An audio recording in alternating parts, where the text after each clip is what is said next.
Hello everyone, Assalamu alaikum. Welcome to my YouTube channel Talent Academy. Today we are discussing about the chapter number 25 Chlamydia. So without wasting any time अपनी video को जो है वो start करते हैं। सबसे पहले हमारे पास है इंट्रोडक्शन।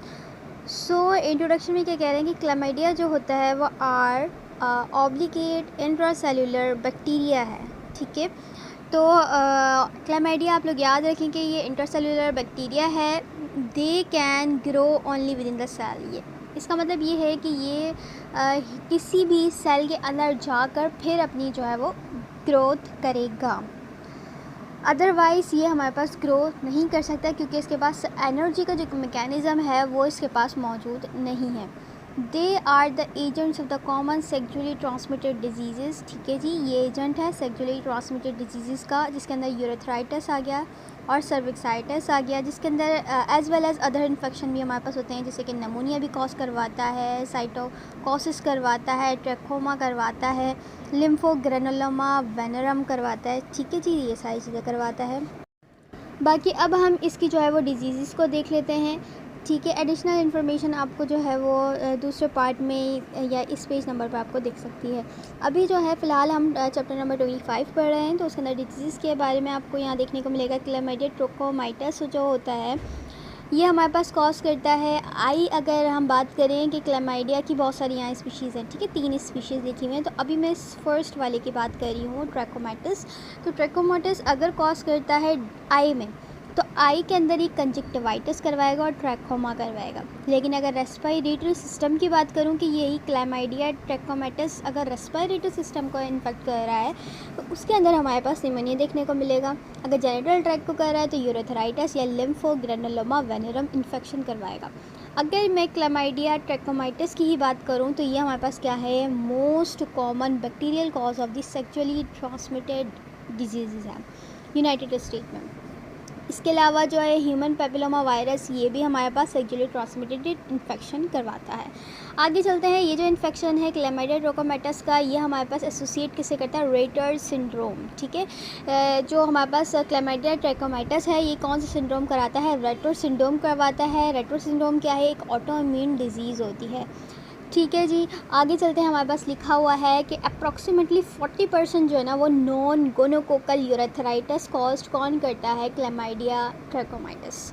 तो इसका सिंपली मतलब ये है कि जो हमारे पास यूरेथ्राइटिस है ना, यूरेथ्राइटिस, ठीक है, यूरेथ्राइटिस हमारे पास जो गोनोरा है ना, यानी कि गोनोरा मेनिंजाइटिस होता है, गोनोरा होता है और मेनिंजाइटिस होता है।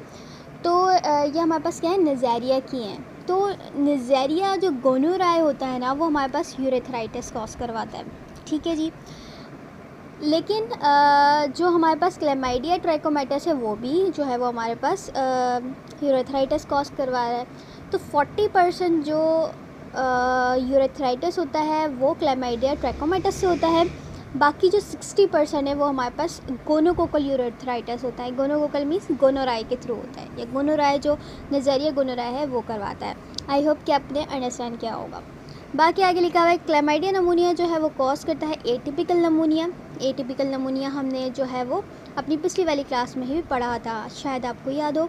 तो क्लैमाइडिया साइटैकी जो होता है, जैसे कि हमने यहाँ 3 स्पीशीज़ की बात करी है ना, तो दूसरी वाली स्पीशीज़ जो है क्लैमाइडिया नमूनिया, ये क्या कॉज कर रहा है, एटिपिकल नमूनिया।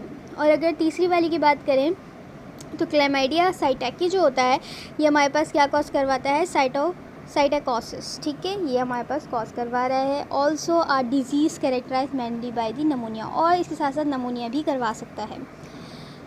थर्ड वाला, ठीक है, थर्ड वाला हमारे पास नमूनिया और साइटोकोसिस करवा रहा है, और जो हमारे पास सेकंड वन है क्लैमाइडिया नमूनिया, वो तो स्पेसिफिकली नमूनिया करवाएगा। आई होप कि आपने अंडरस्टैंड किया है। आगे चलते हैं। अच्छा जी, आगे अब यहाँ पर जो पैराग्राफ में लिखा हुआ है ये इन दोनों जो स्पीशीज़ हैं ना, इसकी नमूनिया और साइटैकी, यानी कि 2 जो स्पीशी हैं उनके जीनस की बात करी गई है कि उनके जीनस का आप न्यू नाम रख दिया जिसको हम कहते हैं क्लैमाइडोफिला। ठीक है, तो बस इसमें यही है, ज़्यादा इंपॉर्टेंट नहीं है। अब हम इसकी इंपॉर्टेंट प्रॉपर्टीज़ पर जब आते हैं तो हमने ये देखा कि ये ऑब्लिगेट इंटरसेलुलर बैक्टीरिया है जो they lack in ability to produce sufficient energy to grow independently, यानी कि खुद से एनर्जी बना नहीं सकता, इतनी ज़्यादा एनर्जी नहीं बना सकता, सफिशिएंट एनर्जी नहीं बना सकता, यानी जितनी इसको चाहिए उतनी नहीं बना सकता, इसलिए ये can grow only inside the host cell.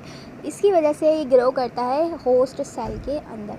They have a rigid cell wall, इसके रिजिड सेल वॉल है, लेकिन इसके पास टिपिकली पेप्टाइडोग्लाइकन मौजूद नहीं है। ठीक है, पेप्टाइडोग्लाइकन की जो लेयर होती है सेल वॉल के अंदर वो इसके पास टिपिकली नहीं है।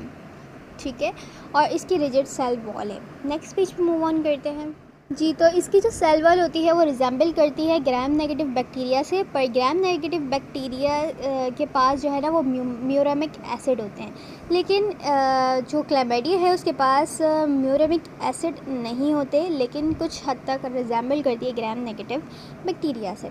अच्छा, क्लैमिडिया जो होता है ये हमारे पास रेप्लिकेटिव साइकिल करता है, different from that of all other bacteria. दूसरे बैक्टीरिया के मुकाबले में ये इसकी कुछ डिफरेंट है जो है वो रेप्लिकेटिव साइकिल होती है। अच्छा जी, यहाँ पर ये आपको साइकिल देखने को मिलेगी इस पूरे पैराग्राफ में, इसी बात को डिफाइन किया गया है। तो हम इस डायग्राम को देख लेते हैं। डायग्राम में सबसे पहले आपको यहाँ पर ब्लैक कलर की एलिमेंट्री बॉडी दिखेगी। ठीक है, और ये हमारे पास न्यूक्लियस है। ठीक है जी, अब ये एलिमेंट्री बॉडी एक सेल है। ठीक है, ये सेल है हमारे पास, नॉर्मली होस्ट सेल कह लो, ये सेल है, उसके पास न्यूक्लियस है। अब उस सेल के अंदर क्या चीज़ गई है हमारे पास, अभी एलिमेंट्री बॉडी सेल के अंदर जो है वो गई है। ठीक है, जब अंदर जाएगी तो ये क्या बन जाएगी, फॉर्मेशन ऑफ रेटिकुलेट बॉडी। पहले तो ये एलिमेंट्री बॉडी थी, ब्लैक कलर की थी, लेकिन जैसे ही सेल के अंदर आएगी ये बन जाएगी reticulate body. Then reticulate body जो है वो हमारे पास मल्टीप्लाई करेगी, बाइनरी फ्यूजन करेगी, देन उसके बाद इसकी रीऑर्गेनाइजेशन की जाएगी। रेटिकुलेट जो बॉडी है ना, इनकी रीऑर्गेनाइजेशन करवाई जाएगी, जिस तरह आप इस पिक्चर में देख सकते हो। जब इसकी रीऑर्गेनाइजेशन करवाई गई है तो ये ब्लैक कलर में चेंज हो गई है।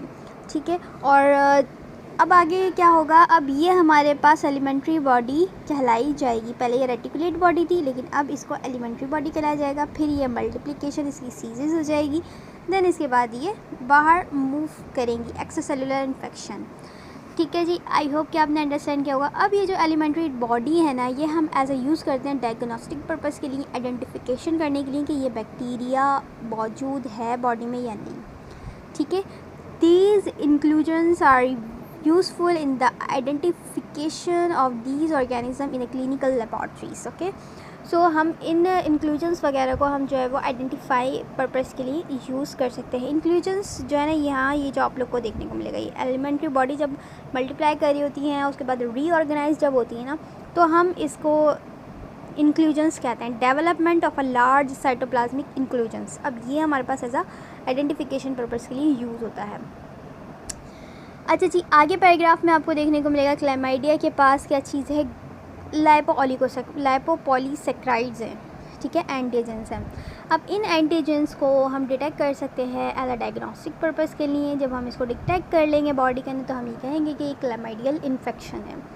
तो इसके अंदर हमारे पास जो टेस्ट हम यूज़ करते हैं, कॉम्प्लीमेंट फिक्सेशन टेस्ट यूज़ करते हैं for the detection of the lipopolysaccharides antigen.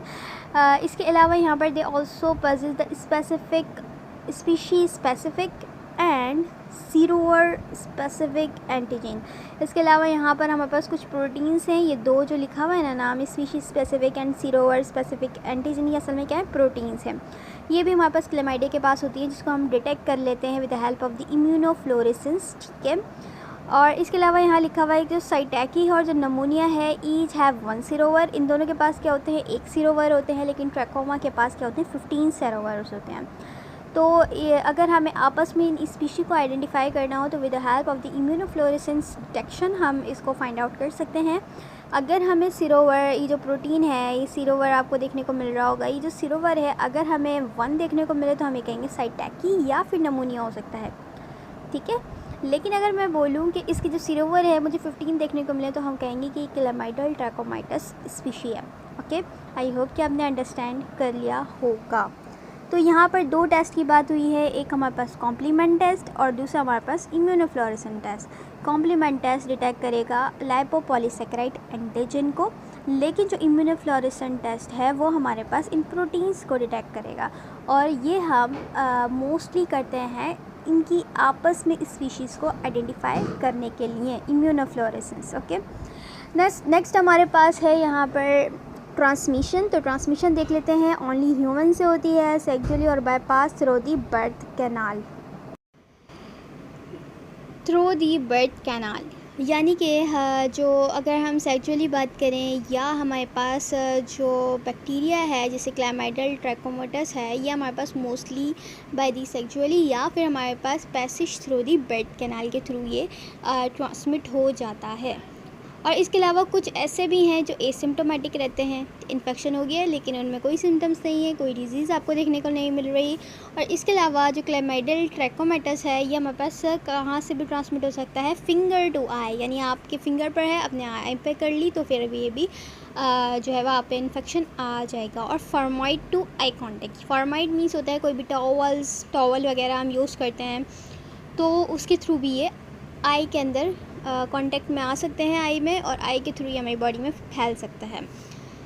ठीक है जी। इसके अलावा हमारे पास देखने को मिलेगा निमोनिया इन्फेक्ट करता है ओनली ह्यूमंस को, ठीक है, and is transmitted from person to person by aerosol. Pneumonia क्या है? ये लंग्स इन्फेक्शन होता है, असल में आपको पहले ही पता होगा। तो ये जो निमोनिया है ये इन्फेक्ट करेगा ह्यूमन को और ट्रांसमिटेड करेगा person to person by aerosol, ठीक है जी।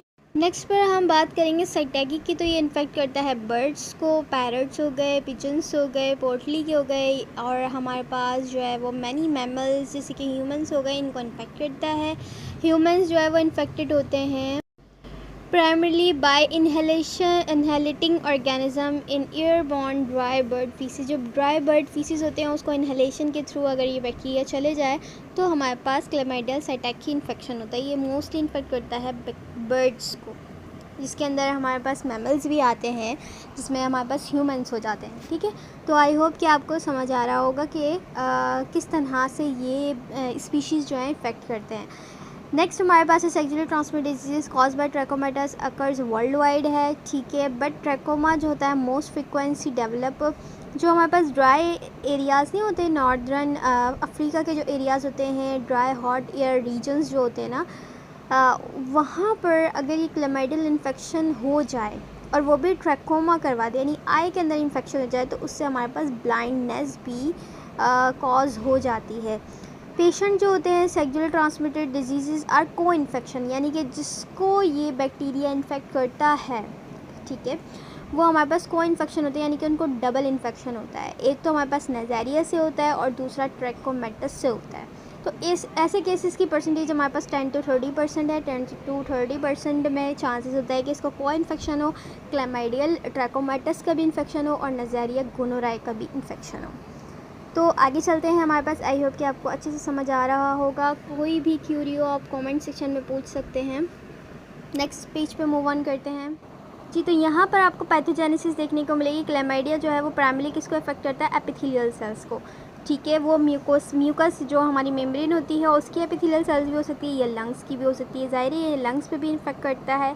मैं ओवरऑल क्लैमाइडिया की बात कर रही हूँ। क्लैमाइडिया नमूनिया लंग्स पे इफेक्ट करेगा, और जो दूसरी स्पीशी है क्लैमाइडिया ट्रैकोमैटस वो एपिथेलियल सेल्स जो होते हैं उन पर इफेक्ट करेगा। नेक्स्ट अब हम बात करेंगे क्लैमाइडियल ट्रैकोमैटस की, जो है वो स्पेशली हम सिर्फ इसकी बात करेंगे। तो क्लैमाइडियल ट्रैकोमैटस जो है वो ट्रैकोमा कॉज करवाता है, जो कि ब्लाइंडनेस कॉज कर देता है, ठीक है। ये मैं पहले ही बता चुकी हूँ, जो कि कौन से एरिया में, अफ्रीका या एशिया के जो एरियाज़ होते हैं वहाँ पर, ठीक है।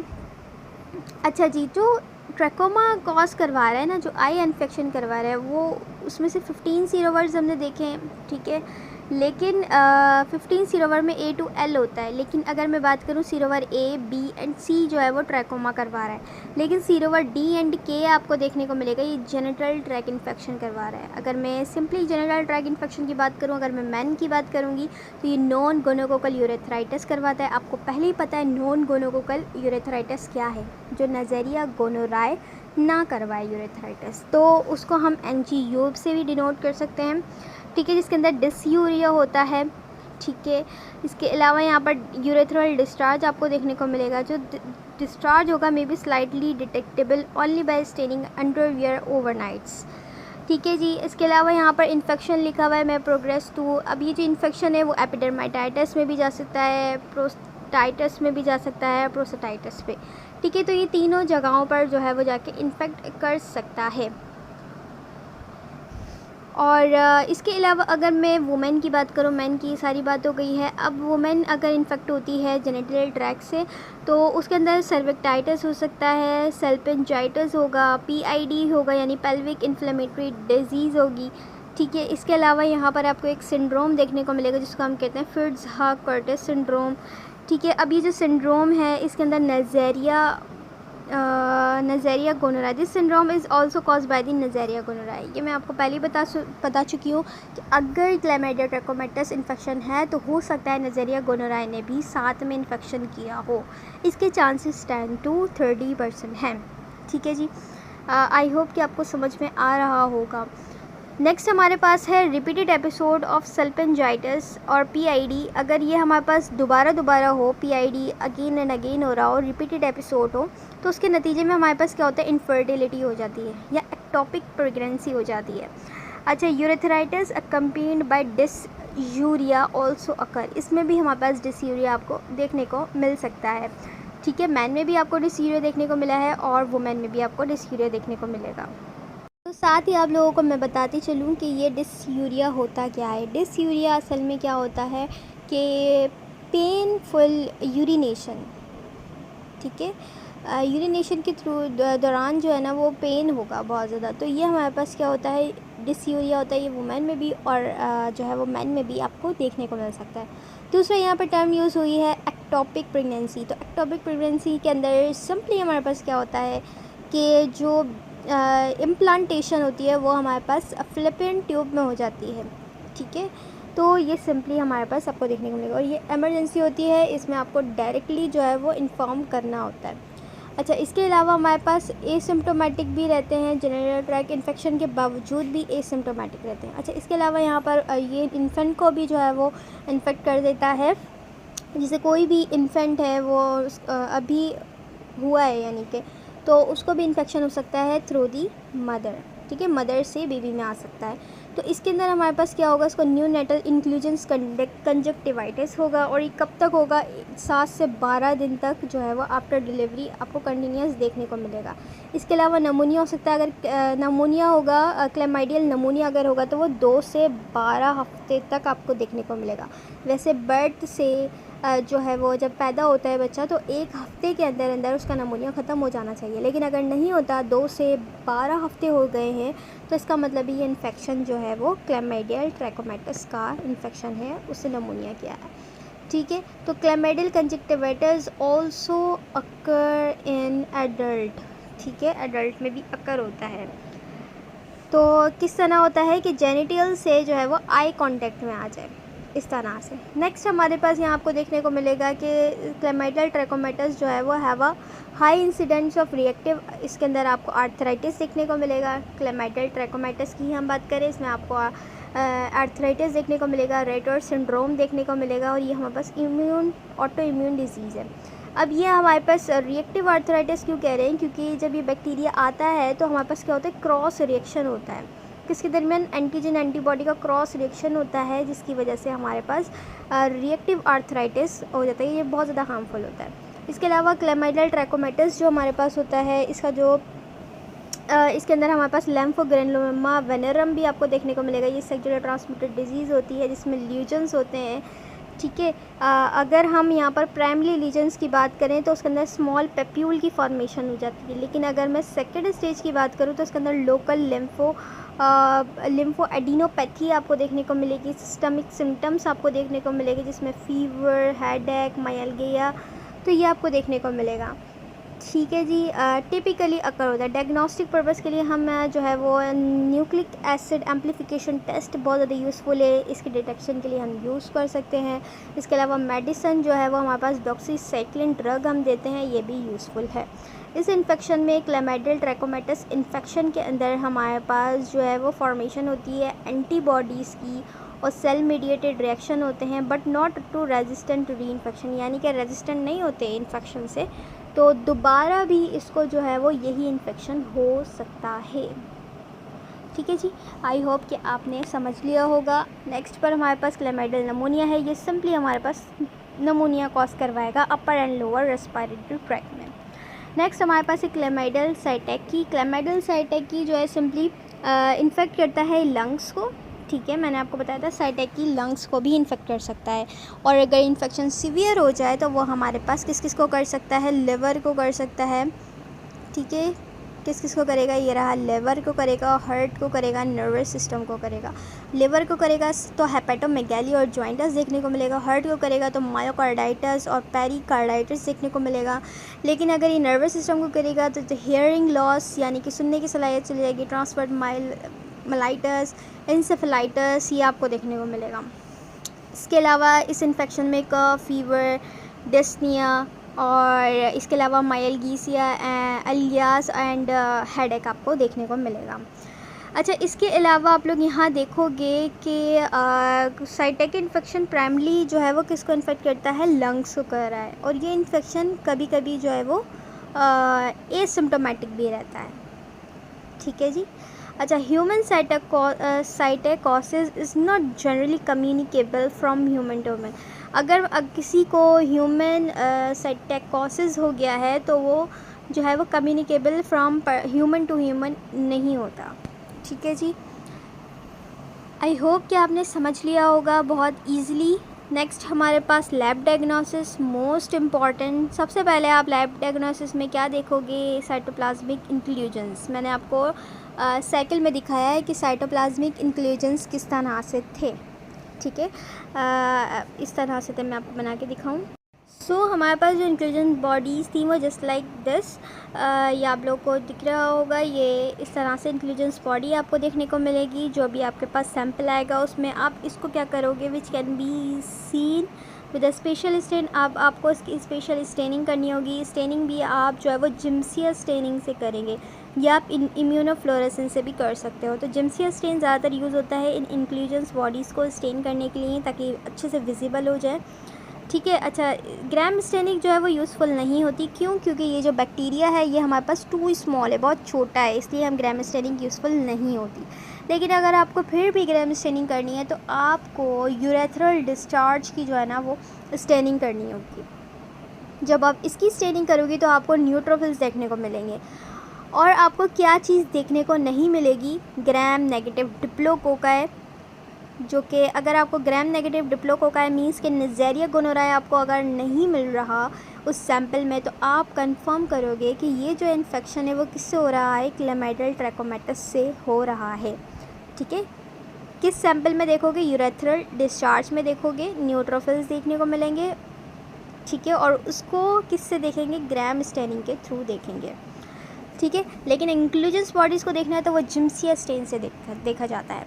ठीक है, इसके अलावा जो न्यूक्लिक एसिड एम्प्लीफिकेशन टेस्ट है वो भी बहुत ज़्यादा जो है वो यूज़फुल है। पेशेंट यूरिन को हम इस प्रोसेस के थ्रू डिटेक्ट करते हैं। Widely used for diagnosis of chlamydial sexually transmitted disease. ठीक है जी, इसके अलावा एपिथेलियल सेल्स को भी आप देख सकते हो बाय इम्यूनोफ्लोरेसेंट एंटीबॉडी स्टेनिंग से। ठीक है जी, नेक्स्ट पेज पे मूव ऑन करते हैं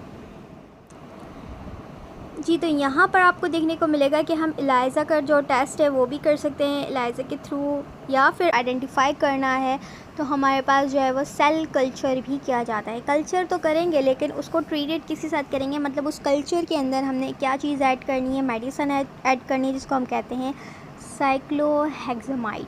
ठीक है, ये मेडिसिन आपने ऐड करनी है। दैन उसके बाद ये मेडिसिन ऐड ही क्यों कर रहे हैं, तो ये ऐड इसलिए करते हैं ताकि जो होस्ट सेल है ना वो इनहिबिट हो जाए, वो ग्रोथ ना करें। उस सैंपल के अंदर अगर होस्ट सेल प्रेजेंट है तो वो ग्रोथ ना करें, वो इनहिबिट हो जाए।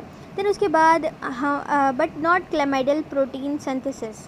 तो सिर्फ इस मेडिसिन को डालने का मकसद यही है कि होस्ट सेल के जो होस्ट सेल प्रेजेंट है इस सैंपल के अंदर वो इनहिबिट हो जाए। ठीक है, इसका मकसद ये नहीं है कि क्लैमाइडल के प्रोटीन सिंथेसिस को हम रोक रहे हैं। ठीक है, बल्कि इससे क्या होगा कि क्लैमाइडल की रेप्लिकेशन क्या होगी और इन्हांस हो जाएगी। अच्छा, इसके अलावा आप लोग को क्या देखने को मिलेगा, trachomatis form the inclusions bodies. अब इंक्लूजन्स बॉडीज़ फॉर्म होती हैं इसके अंदर। ठीक है, अगर हम कहेंगे कि इंक्लूजन्स बॉडीज़ हमें मिली हैं तो उसको हमने देखना है कि इसके अंदर ग्लाइकोजन है या नहीं है। इस सैम्पल के अंदर अगर इंक्लूजन बॉडीज़ हमें फाउंड हो गई हैं कि हाँ भाई यहाँ इंक्लूजन बॉडीज़ हैं, तो उसको हम आयोडीन के कांटेक्ट में लेकर आएंगे, ठीक है, स्टैंड करेंगे उसको आयोडीन से, इंक्लूजन्स बॉडीज़ को। देन हम ये देखेंगे कि अगर इसके अंदर ग्लाइकोजन प्रेजेंट है तो हम ये कहेंगे कि क्लैमाइडल ट्रैकोमेटस है।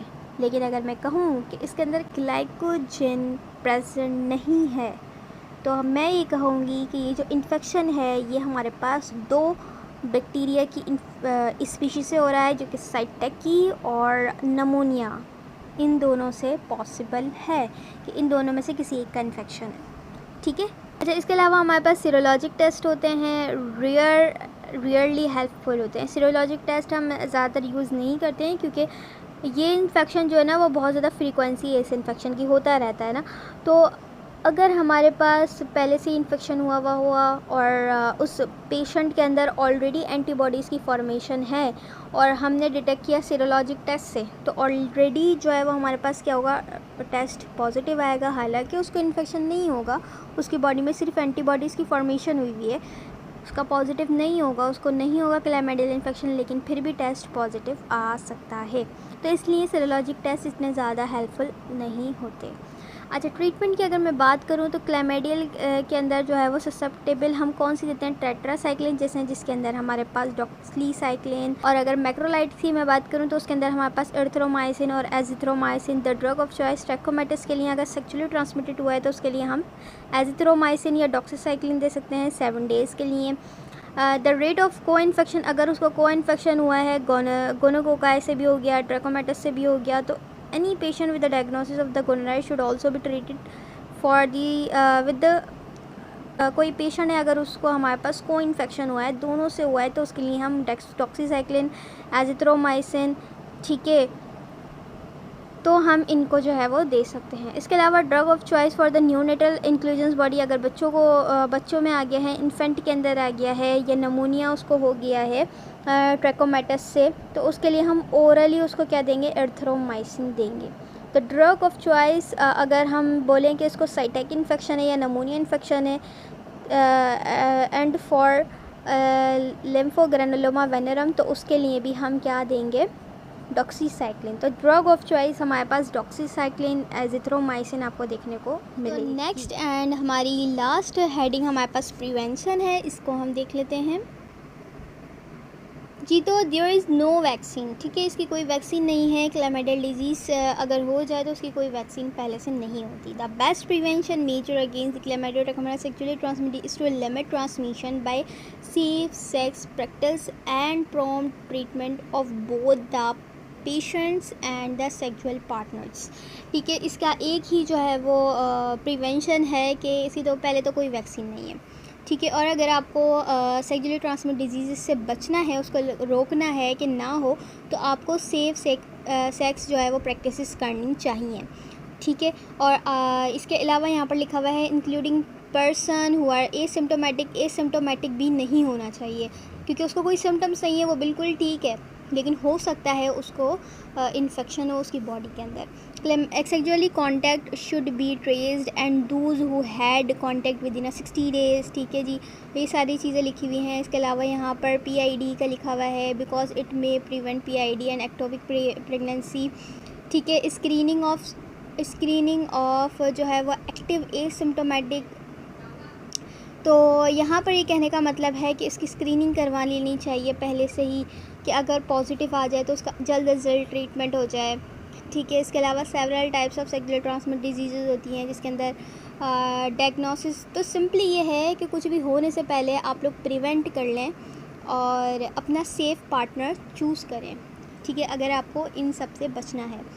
इसके अलावा ओरल एरिथ्रोमाइसिन भी हमें न्यूबॉर्न को देनी चाहिए। अगर मदर को था तो जाहिर है वो बच्चे में आएगा, ठीक है, चांसेस हैं आने के।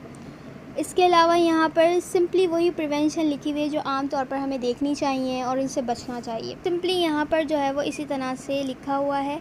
तो वीडियो पसंद आए तो please like share and subscribe करें। Thank you very much. अल्लाह हाफ़िज़।